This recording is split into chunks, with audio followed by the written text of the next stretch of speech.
তোমার হুঙ্কারে বাতিলের হয়ে যে কাঁপন, এই দুঃসময়ে তোমার খুব প্রয়োজন।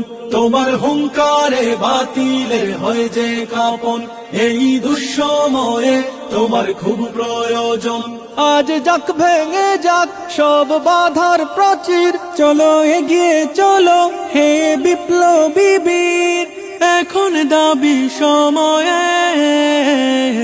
আল্লামা হুসামুদ্দিন ছোট সাহেব আমাদের, আল্লামা হুসামুদ্দিন ছোট সাহেব আমাদের। শিক্ষানীতি নিয়ে যখন পায়তারা চলছিল, কঠিন প্রতিবাদে তোমার কণ্ঠ যে হাঁক দিল। শিক্ষানীতি নিয়ে যখন পায়তারা চলছিল, কঠিন প্রতিবাদে তোমার কণ্ঠ যে হাঁক দিল।